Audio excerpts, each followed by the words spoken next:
Oh, okay. Well, good evening, everyone. Welcome to the June meeting for the Wisconsin Woodworkers Guild. I hope everybody's doing good out there. Can everybody hear me out there? Your lips are moving, but no sound is coming out. Either that or there's a time delay on the microphone. That'd be a big time delay. Anybody responding? Can you hear me? Unfortunately, yes.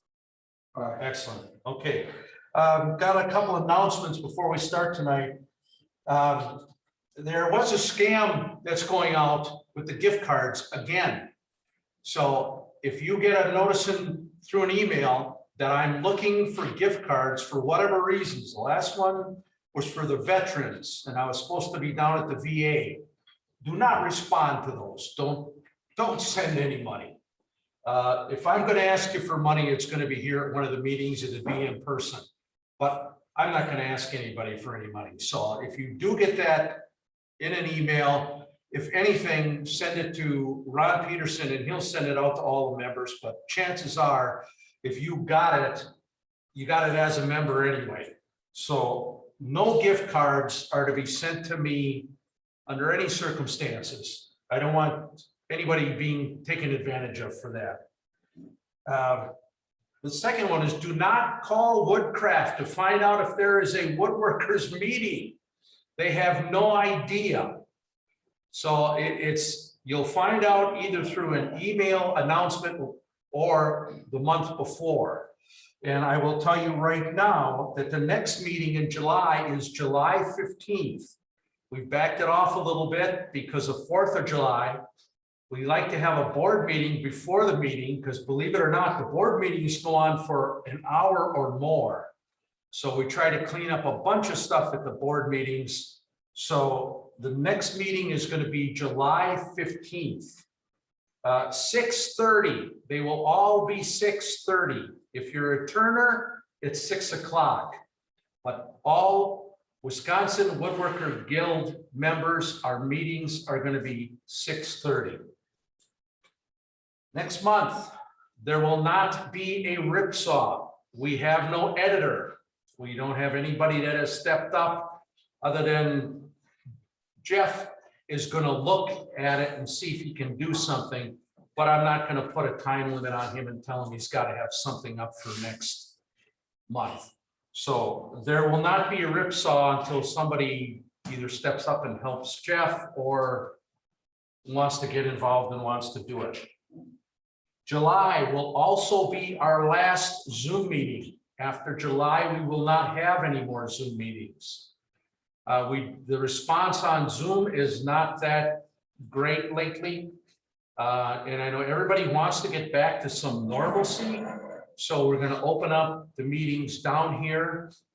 If you feel comfortable wearing a mask, you can wear a mask. We're going to try to follow the CDC guidelines. Social distancing is going to be a little bit on the hard side. But as they say in Menards, if you've been vaccinated, you can come in, you don't have to wear a mask. If you haven't been vaccinated, wear a mask. We're going to leave it up to whatever makes you comfortable. That starts in September because no August. Yes, that will be in September. That's a little bit further down. The first full meeting will be in September. There is no August meeting. August meeting is just going to be for the board. So we get the summer off. So there will not be a meeting in August. July will be the 15th, and we will give you notice on September. We got a couple things that I'm trying to follow up on. We're not quite sure who the speaker is going to be yet. Closer we get, though, we will send out an email. So, and in July, we will be giving the donation of the $100 and the 12 pens to that foreign veterans families. I'm trying to think, the gentleman that is Tom. Well, yeah, I know he's a retired commander. So he will, I'm going to call Tom and I'm going to see once and we will give him the check and the pens so that he can take it down to that fundraiser that he has. And that'll be in the July. So if you did do any pens for that, let me know, get them down here so that we can, we'll get them together for him. As of June, we have 107 members. And in the checking account, we have $6,347.66. Now we had a really good weekend last weekend. We sold some of the hickory. I think like $250, Ron, was it? 200 in the hickory. We had over $100. We had two guys that bought 100, right? And one guy, Rich Stephanopoulos, bought 50, I thought. That's right. It was 250, and then there was We 100 in pen kits. pen kits. Yeah. Yeah, so we had a pretty good day on that. And I would say out of the, and I thought he told me from Bay Madison, there were 8,000 strips, I think, of wood. We probably have 500 or 600 left. That was a giveaway. The hickory was $2 a board foot. So we still have some here if you're interested. Come on down and get them. We are going to have a meeting in September. We're going to have a workshop. Ron Peterson is going to do the watches. So if you're interested in that, I will tell you, sign up early. We're thinking it's going to be about $75. We will supply all the material, including the clock part, the face part, the clock that's in there. It's battery operated. We do have the black walnut from the strips. We took those out and kept them for ourselves. So Ron will do that in September, October. October, and it'll be 2 Saturdays, 6 hours each Saturday. Yes, 2 Saturdays, 6 The hours. first and the third each. Saturday. But we're going to have a meeting down here in September for the liability insurance for the group. You have to go through the course on how to operate the machinery that we have. Many of them are only 10, 15 minutes long, but we still have to have you sign that you've taken the course. If you do not sign for that, and do not sign up for the watches, because you will not be able to take the course down here. So is there anything else? Anybody online have anything? Okay, I think we're set. What we'll do tonight is we'll just bring each individual up, and then he can show his stuff and talk about it. And all we need is somebody to go first. You got the dirty mind. Lyle. These guys stuff that'll kill us. Well, I was getting this stuff together. Go ahead, Jeff. Oh, okay. Lyle, get his stuff. Okay, we'll have Jeff first, because Lyle's got to He's waddling over there. get all his stuff on. Gotta make sure his blades are sharp. Yeah. What are we doing? Start the desk. Right here. Well, I've been playing around with turning. I bought a lathe like a year ago and finally started doing something. So I've been into the bowls. I think this is the second bandsaw bowl that I made. Make it a little more interesting. I took some of the woods, double them up. Some I just left a single, so it gave you a little more interesting effect once you put them all together. This was more just a test case. Wood in this was cottonwood I got off of just dropped tree. But I wanted to play with some trans tints dyes, and that's the wood itself is basically white as could possibly be. But just playing around with different amounts, and mostly I used like a burgundy red, then I added some yellow to it to get more of an orange. The black I actually did was India ink, so that's kind of worked out as good as I was hoping. Now maybe I can take it further. Jeff, I'm trying to follow the Oh. the bowl with the camera, so don't. Okay, here, we'll do Devo. Okay, so anyhow, got that one, and then the last one, I still haven't finished the finish on it. Friend of mine scarfed this off the Greenfield Golf Course, just saw us beautiful piece of spalted wormy maple laying there, and he's got. He was out golfing, and he put some in the golf cart, and I just told them that the thing, it's like, hey, I'm pulling this off your course, that's okay, right? And they said, sure. So he got about 6 or 8 pieces, and he was nice enough to give me one, so I was, you know. That's beautiful. This so far has been the biggest thing. I've only got like a 12-inch swing, so this was literally, you know, I couldn't even get my tool rest underneath it. It had to be out here, cut it from the side and take it off and bring it from the back, and you know, it was really some messing around I'm to. surprised that didn't split, you got that so thin, I mean. You can actually see there's a hole on the one side. There is, There are a lot of holes. there's a lot of holes where the grubs ain't through. Surprised, did you glue it at all? or- I did have to put some CA glue on it. Okay. You know, some of the dark stuff, somewhere I put some clear. I actually ended up losing the foot on this because I had it cut in the expansion mode, and all of a sudden it just started, you know, I hit the stop button, I'm like, okay, plan B, you know, ground that off, made another tenon, basically glued the tenon back on. So I had something to grab on to finish, but yeah, this thing fought me. What did Yeah. you use for finish? So far, the only thing that's on here, I've got like 3 coats of the Minwax antique oil, which is basically a boiled linseed oil, and I've been pretty happy with that. This one here, I use the Armor Seal gloss from General Finishes that they have up there, and this was just basically rattle can shellac. So I haven't been too happy with what I get out of the rattle can, and a while back I actually bought HVLP, but I just didn't want to set up to do one bowl, but I pretty much convinced myself now that I'm better off to not put the final coat on, let it sit, and then just, you know, spray out 6 or 8 at a time once I get them up enough on the shelves.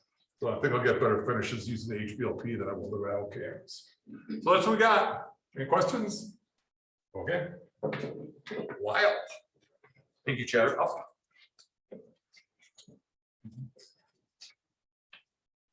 I forgot to mention, in September, we will have both the library open and the raffle table. We're gonna bring that back too now.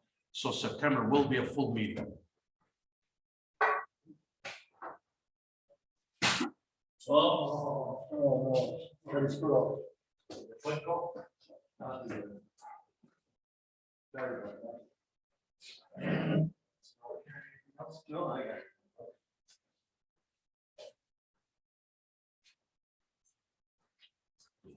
Had an operation on my back a month ago. I was supposed to improve it, but it hasn't. $10,000 down the drain there. Well, on 2 things that I haven't shown you previously, that stuff that I've done a long time ago. It's very recognizable. Can't use it anymore, but Well, let me hold that up because Tom can't see it there.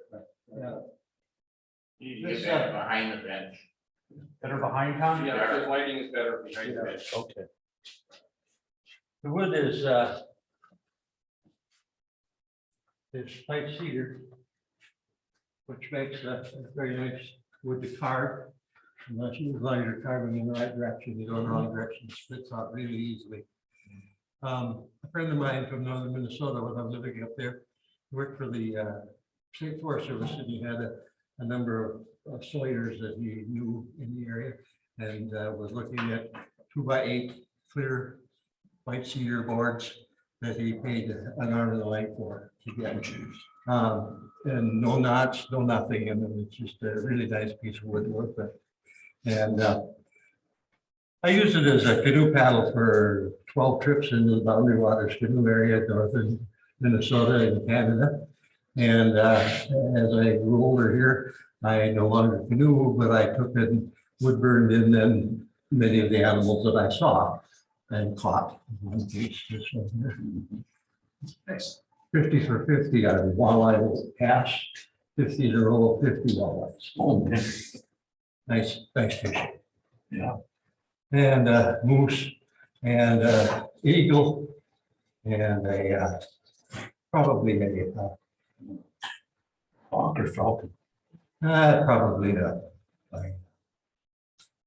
What is the one that eats all kinds of carrion? Would you use for a pattern to do the woodworking? Hmm? Would you use for a pattern for the woodworking? I just grab stuff off the internet. Easy to do. That spoiled everybody's wish for a weapon. But this one. Oh, jeez. This is a handle here from, I have no idea. Auction, rummage sale for 25 cents. The blade here is from Rocky Mountain Knife Works in Sugarville, Tennessee.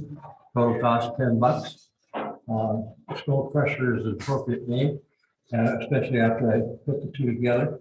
Had a little trouble here. This was a hardened steel blade. I'd never worked with those before, and I had to untemper it and heat it up, and was able then to drill holes. I didn't put the temper back in there. It only goes to there, and this is still sharp. And I kept keep the guard on there. It's still very sharp. Weighs a ton. Oh, that's not bad. Not bad. No, you can swing it pretty nicely Yeah. and can crush skulls all you want to. That's good. What about your walking stick? My walking stick, I thought I'd shown you that before, but the walking stick here is a piece of popple from Kettle Moraine Forest. And this is unusual for our area here, is that it has goes like this. This was the base here. This was up about 8 feet in the air. And this is a vine which is growing around the popple tree. And then the popple has grown back around the vine. And give you that kind of, very rare to find that kind of thing up here. But you go into Kentucky where they've got the Kuzu vines, and you get it a lot. You can order them up online. Something like this is $27 raw. What do they call it? Just a twisted, they call them twisted woods, and that's all I know about it.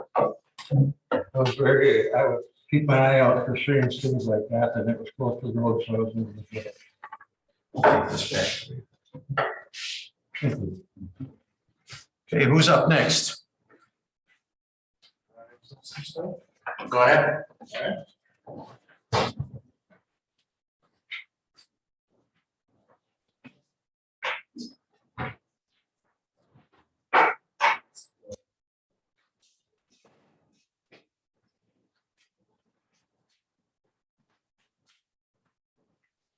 So most of the things I build are too big to bring. So, but this was a jig I made for routing circles because I made a 42-inch tabletop that went on top of a wine barrel, and it had a 22-inch window in it so that you could see down on the barrel head. So I used this for both of them. It's infinitely adjustable just by loosening this clamp and sliding it along. And it's just an 1/8-inch pin sticking out of there. And if you don't want an 1/8-inch hole in your wood, you can just stick on a block with like double-sided tape and drill the hole in there. And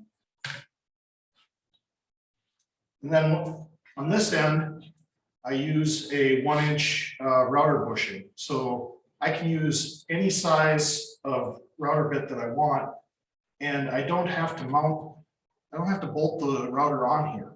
I just drop it in and I'm ready to go. And then it's just quick change. Works out really well. This is a tenoning jig, which I did not invent. I just adapted it to work with my table saw. It's got 2 positions. This lever slides back and forth. So you can do both sides of a tenon without taking it off of your bolt your piece of, or clamp your piece of wood onto here once, and you don't have to do it again for that bit. And then these are adjustable. And if you want to get really precise, it hasn't been moved in a while. If you want to get really precise, a dial indicator will screw on into these holes here and butt up against this piece, and you can get to within about 0.02 of an inch. And it works really well. Matthias Wandel of YouTube invented this, but his works on a normal table saw that has slide tracks in it. Mine has a sliding table on it. So mine, I use this dowel on one side, and then this goes into a T-slot in the middle of the table, and I just tighten it down.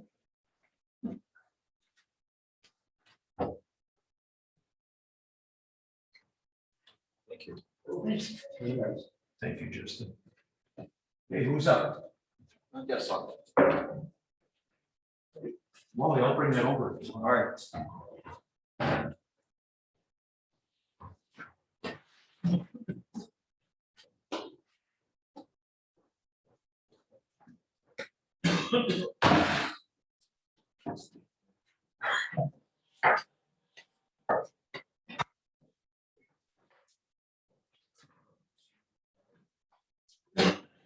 Okay, first off, these are some of the burls that Woodcraft, am I okay? Oh, you're good. Okay.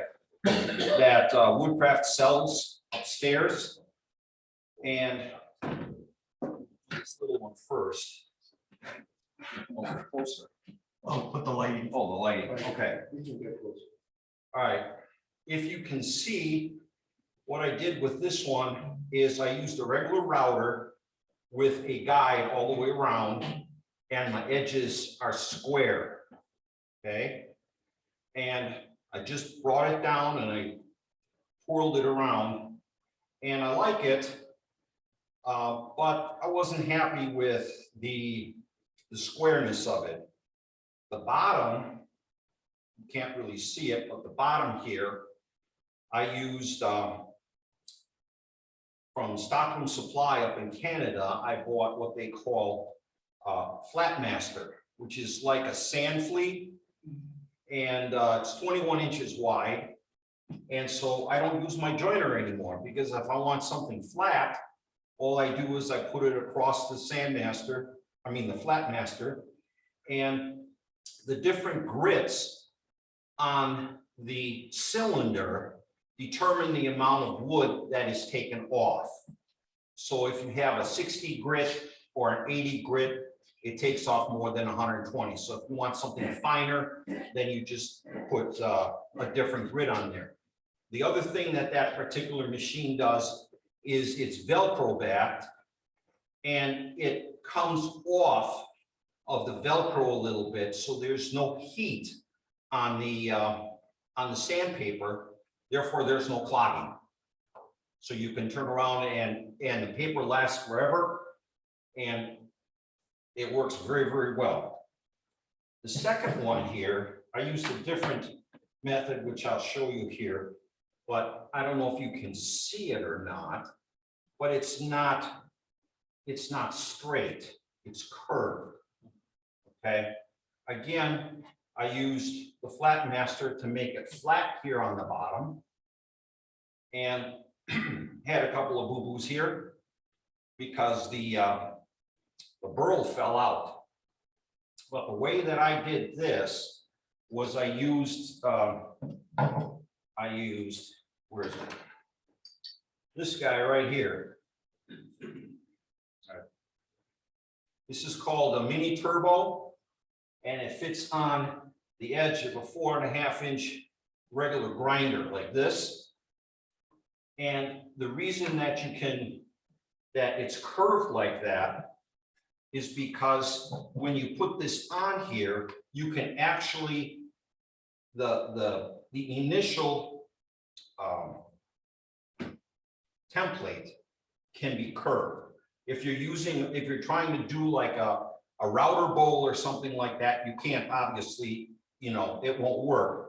But you can actually use this and it will curve because it is curved here.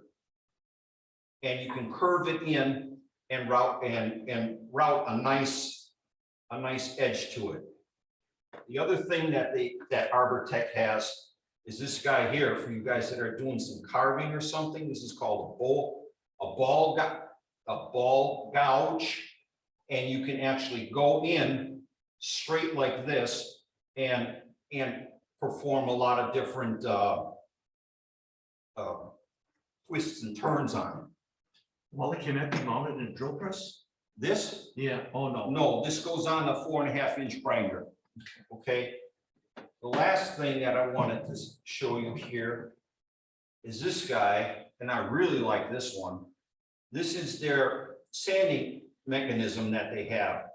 Now, if you see this, it will bend. So this is a lot different than these guys here that you normally have, that you normally have on your, on the end of your, your drill or something like that. Because these guys, although they say that they're soft, they'll dig in. This guy here won't. And you can put any, this obviously is a sticky back. You can also use your regular little on something like this. If you can see that, you poke a hole in the middle of this and attach it onto here.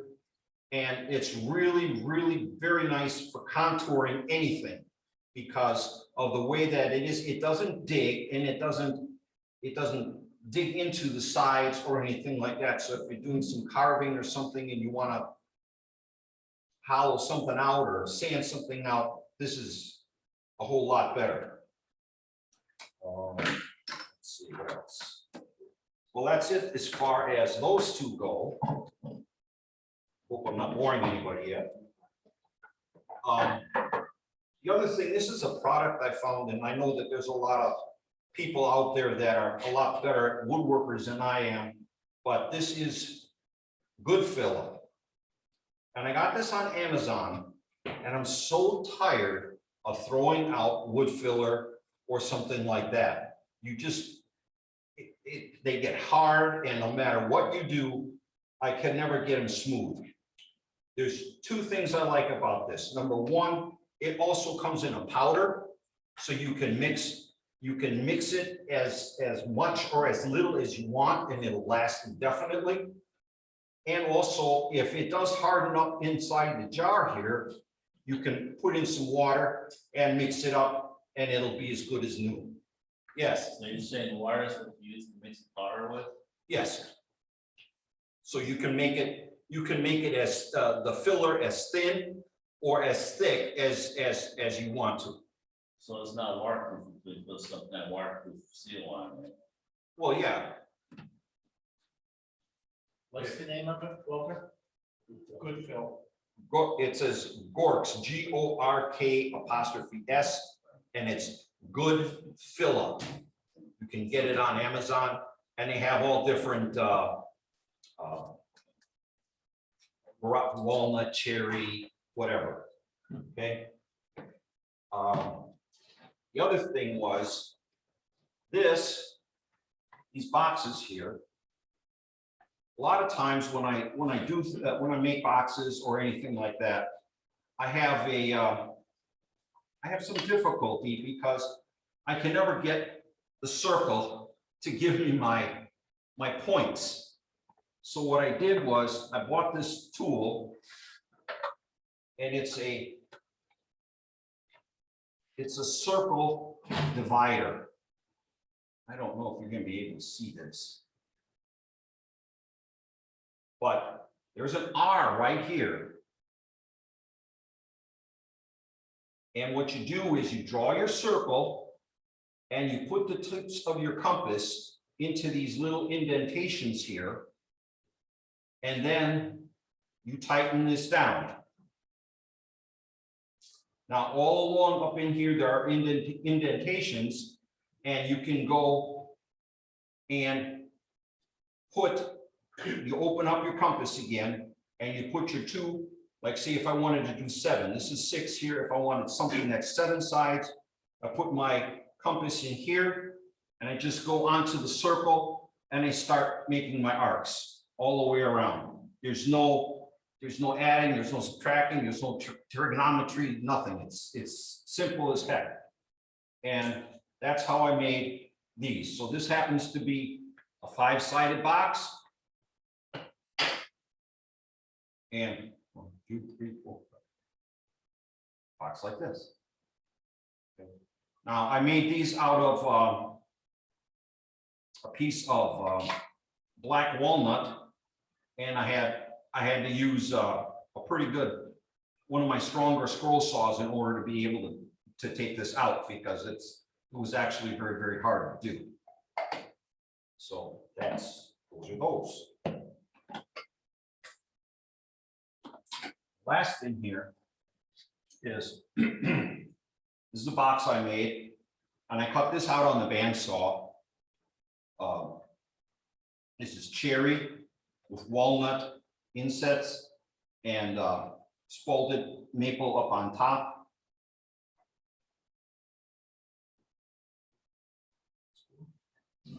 And a hidden bottom. So I had to make a spline jig for this, and this took a while, and it sat there, and it sat there, and it ended up in the garbage, and then it came back out. I looked at it, and it ended up back in the garbage. But eventually it did make it. I think it's a pretty nice box, and I used just a regular kitchen drawer handle that you can pick up anywhere for doing this.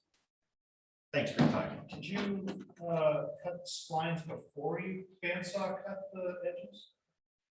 The sides, I mean? Oh, I don't remember. I did this about 3 or 4 years ago. Yes. I cut the splines first.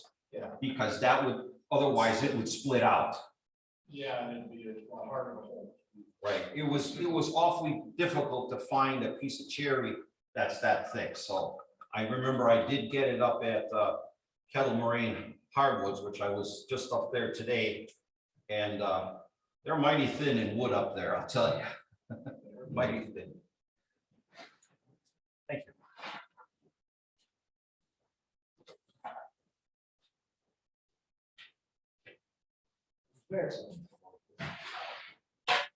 We're gonna take a look. We're gonna do a what?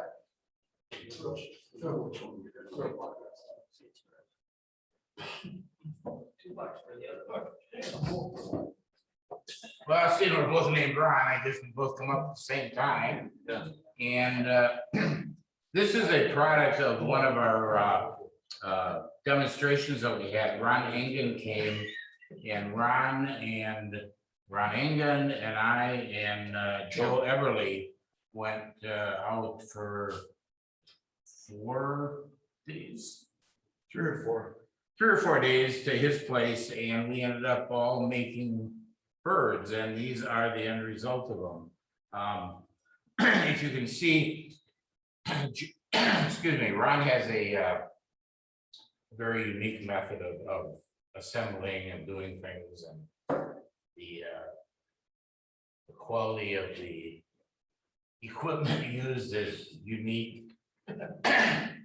You use a hand vise to clamp the centers all down, and you actually layer pieces of wood for the center. Ron helped me quite a bit with that. There's a piece of orange wood in here that he wanted me to use, and it's really, really, really soft compared to everything else. So as you're holding the bird and you're carving and you come up on it, it hits that orange, and I went whoop like that, and immediately you pull it back down. And I got the award for getting the most cuts on my hand from that big grinder, but I learned after that first time not to let it come back down on me, but I was very pleased with it, as I think Ron and Joe were also. You know, it's something I'd never done before in carving, so I was very, very pleased with it. Yours is a cardinal, Mine's a cardinal. and that is just a bird. That's the bird of paradise. That's it. Don't let it, no. No. Yeah, and then we made our own stands. As you can tell, they're not the same. Mine actually is the crotch, which I saved for years, and I cut just a little bit off of a tree in my backyard that fell into my pool. So it has a little bit of sentimental value there, you know.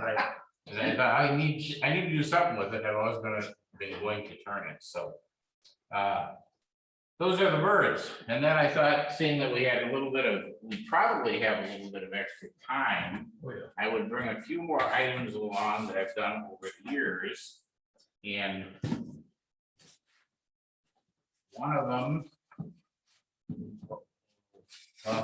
take that one out first. That's a wood clamp that I made a number of years ago. And I sort of went through a phase where I like to make watches. It was at the time, or clocks, it was at the time I was making grandfather clocks. I made 3 of them. And in my spare time, when I wasn't doing that, I was making clocks and watches. And this one I made and would never ever make again, because that was sort of a labor of love. At the same time, I made, and I wish I had it nowadays, I made a wooden clock with all of the gears and everything. And I got it to the point where I needed a weight.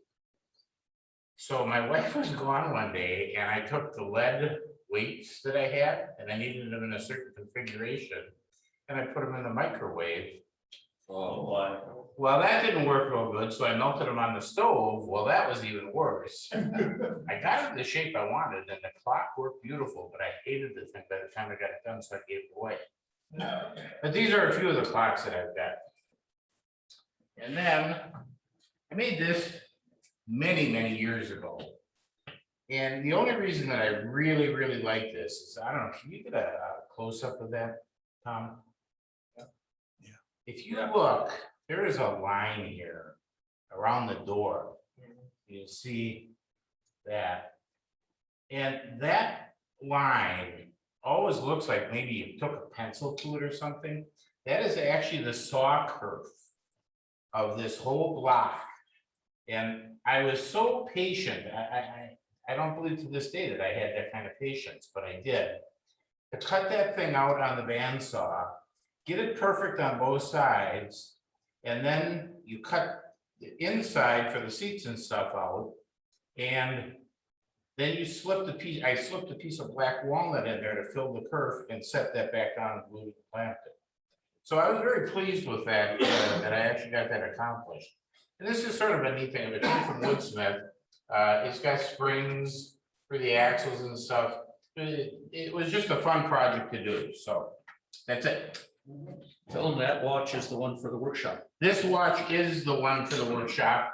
And one thing I'll add about the workshop is if somebody wants to do something other than black walnut and oak, I'll be glad to do it. But we need to talk offline on that. But we typically use black walnut and oak for that. Originally, when I started making these, I used a Forstner bit and didn't go all the way through. The problem is that the faces sometimes start to bind a little bit.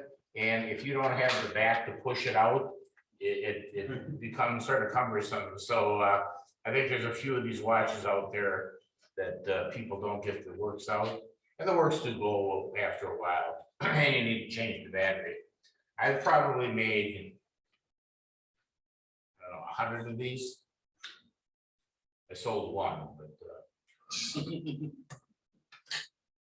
that's it. All right, thank you. Do we have anyone else? Do we have anybody online that wants to show anything? I'm gonna say no. Does anybody have any questions? Compliments? Any frustrations? Yeah, it's too hot in my shop. A lot of us got that problem. Okay, well, if there's nothing else, then John, oh, wait a minute. Ron, we gotta do gift cards, Oh, don't yeah, we? gift cards. All right, we can get, Call me. you won't get a ticket, I got your name down for everybody. When you walk in the door, we write your name down. How come we're all still Ron? A lot of you might have the first There's a name. Tommy Ron. logo there. You didn't write my name down. I need a, Did you get Steve's name I down? got Steve, I got Mike Robertson, he came in late. Did you get Justin? I got Justin. Okay, give us just a minute. We're gonna tear them apart, so. I need a.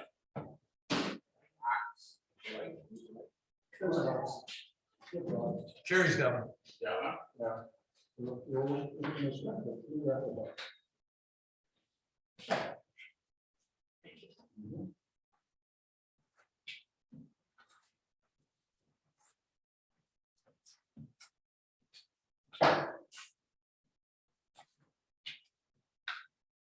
Keep an eye on that. Jeff. You're picking. You're picking. Yes, sir. Unless you pick your own name, then you're disqualified. Well, then it automatically Oh, no. goes to my name. Don't say that, you and I have won a few times. Yeah, that's why I want him to pick.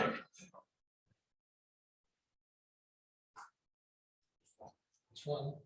I got this one. Okay. Mike Prevish. All right. We'll let Mike pick the next one. You don't get a choice anymore. Automatic, so you just-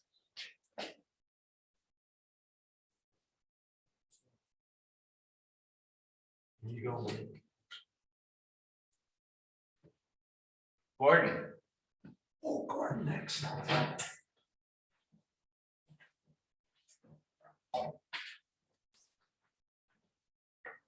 If anybody wants to check if their name was in there, you can come and look at these. Oh, I'm going to. Well, you're not in there, I'll tell you that.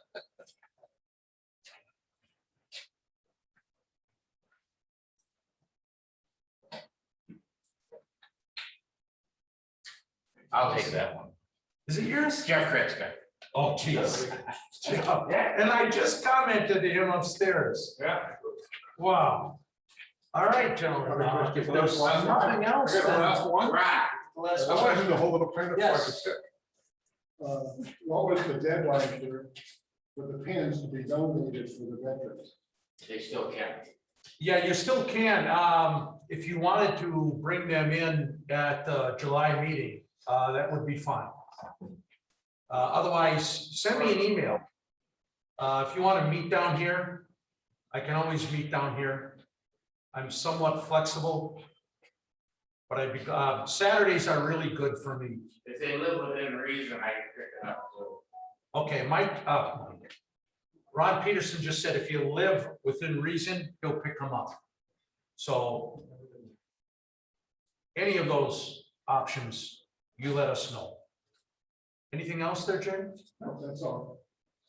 Okay, all right, if there's nothing else, we are adjourned. Thank you very much. See you in July.